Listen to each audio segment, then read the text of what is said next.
Emang baterainya tinggal berapa? 20% nih. Emang kenapa, Kil? Lelah aku 80%. Gak berdaya sayang banget sih laptop kamu. Hah? Daya. Saing. Kayak pernah denger?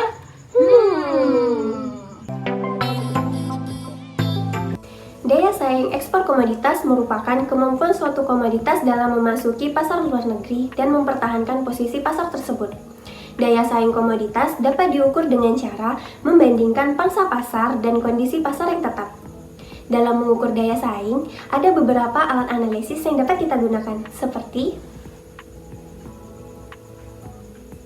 di video kali ini, kami akan menjelaskan dua alat analisis, yaitu RCA dan CMS. Jangan lupa disimak videonya ya. Relief Comparative Advantage atau yang biasa kita kenal dengan metode RCA. Metode RCA ini diperkenalkan pertama kali oleh Balassa pada tahun 1965 nih teman-teman. Teori ini didasarkan pada teori yang telah dikemukakan oleh David Ricardo yang menyatakan bahwa pola perdagangan yang terjadi itu bisa dipengaruhi oleh produktivitas yang dihasilkan oleh masing-masing negara loh. Kemudian, metode RCA ini bertujuan untuk mengetahui kinerja ekspor dari suatu negara jika kita bandingkan dengan pangsa produk di dunia. Jadi teman-teman, untuk mengetahui ataupun menggunakan metode RCA ini, kita menggunakan rumus seperti ini. Setelah kita mendapatkan nilai RCA-nya, maka kita akan melakukan analisis lebih lanjut dengan mengetahui indeks RCA, yang mana kita akan melakukan perbandingan antara RCA pada tahun yang diteliti dengan tahun yang sebelumnya. Nah, setelah teman-teman mengetahui indeks RCA-nya, maka teman-teman dapat mengetahui apakah suatu negara tersebut merupakan negara yang berdaya saing atau sebaliknya loh, dengan melalui pendekatan dua kategori. Jika nilai indeks RCA lebih dari 1, maka negara tersebut dikatakan negara yang memiliki daya saing yang kuat karena ia memiliki keunggulan komparatif yang lebih tinggi di atas rata-rata dunia. Kemudian jika RCA-nya kecil dari 1, maka negara tersebut merupakan negara yang lemah. Jadi negaranya itu memiliki keunggulan komparatif di bawah rata-rata dunia. Selanjutnya, metode RCA ini memiliki keunggulan dan kelemahan.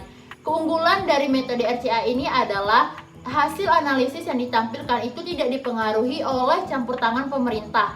Jadi, dari waktu ke waktu hasil analisisnya jelas nampak perbedaannya loh teman-teman. Tetapi ada juga nih kekurangannya. Yang pertama ialah adanya asumsi bahwasanya suatu negara melakukan ekspor semua komoditi. Kemudian, nilai RCA yang telah dihasilkan itu tidak dapat memprediksi komoditi tersebut apakah berdaya saing ataupun tidak di masa yang akan datang.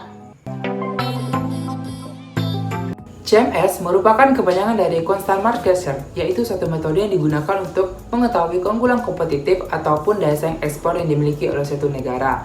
Nah, teman-teman, CMS ini kita gunakan untuk mengetahui faktor apa sih yang berperan besar atau berperan penting dalam peningkatan kegiatan daya saing ekspor yang dimiliki oleh suatu negara pada periode tertentu. Tentunya teman-teman penasaran dong mengapa sih suatu negara dikatakan gagal dalam kegiatan ekspornya. Nah, menurut Limmer dan Stern pada tahun 1970, terdapat 3 alasan mengapa suatu negara dikatakan gagal dalam kegiatan ekspornya. Yang pertama, suatu negara itu mengkonsentrasikan ekspornya kepada komoditi yang memiliki pertumbuhan yang lambat. Kemudian negara tersebut mengekspor kepada negara yang memiliki pertumbuhan ekonomi yang stagnan. Dan yang terakhir, suatu negara itu tidak memiliki daya saing dengan negara eksportir lainnya. Pada perhitungan CMS ini terdapat 4 parameter yang kita gunakan. Yang pertama itu pertumbuhan ekonomi standar, yang kedua efek komposisi komoditi, yang ketiga efek distribusi pasar, dan terakhir efek daya saing.